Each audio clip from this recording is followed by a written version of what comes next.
Hello, my name is Toby. I study interaction design at Art Center. Today I would like to show you guys my communication design 2 final project. First, I would like to introduce you guys the scene I made. It's called The Innocent Disconnection. When I first started this project, I thought it would just be another graphic design project of making a visually appealing scene. Then I had to choose an artist for this project, and all the choice of artists were very unfamiliar and strange to me. So I randomly chose the Beat Generation as I thought they were less crazy and weird compared to the other ones. When I first started doing this article, I started to explore who the Beat Generation were and what they have done. It was still at the phase of getting to know them, but I didn't know what was the point of having them or how they can relate it to my subject later. And with all the questions, I moved on to the second article about the future of relationship. With the rise of technology, dating apps become popular, but the design behind all these dating apps is to make money through marketing. So sadly, people's relationship gets designed by all these money-driven companies. And it really shapes how people see relationship and individual values.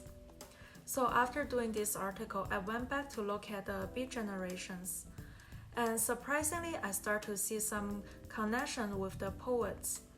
Especially in Allen Ginsberg's How and America, both have brought up the idea or suggestion of everything is done for profit and nothing valuable comes without business sense.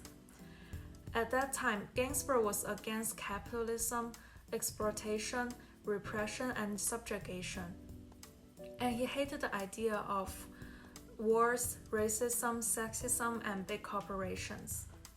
So I continued my journey with Ginsberg's suggestion of everything is done for profit and nothing valuable comes without business sense. I found another article, A Conflicted Relationship on Technology and Human Interaction. From the title, we can already tell it is about how technology is changing the way people interact or even taking away people's interaction.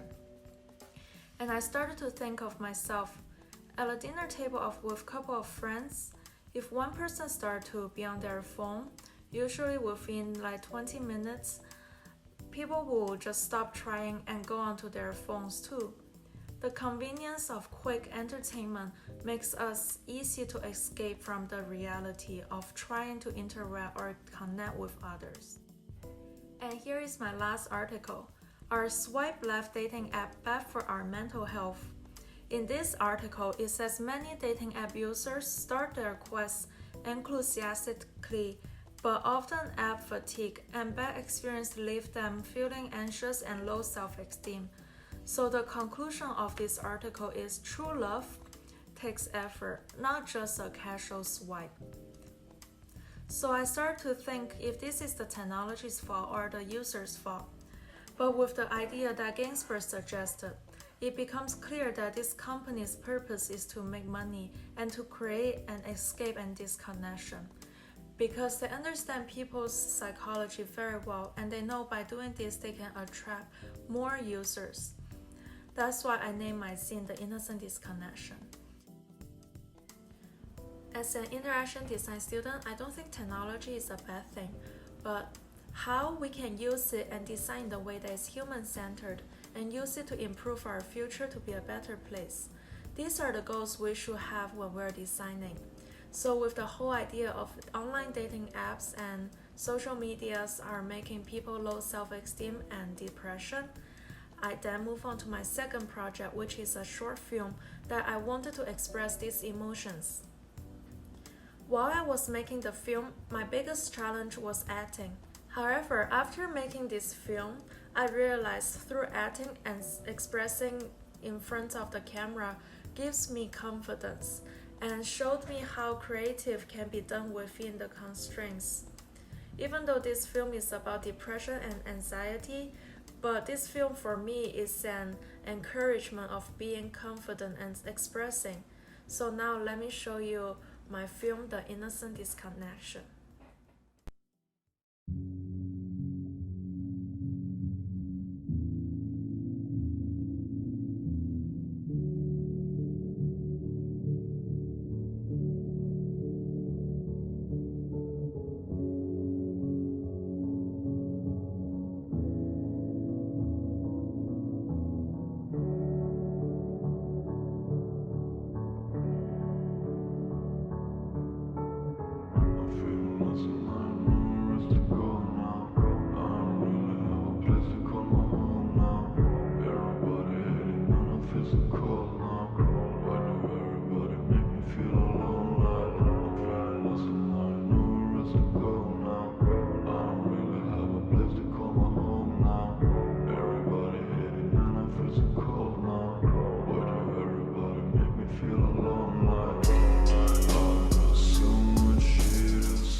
to the third project, which is a motion poster that is about the online world and depression. The challenge of making these posters were the technical difficulties, but with practice and patience, I was able to put my ideas together and convey them to a poster.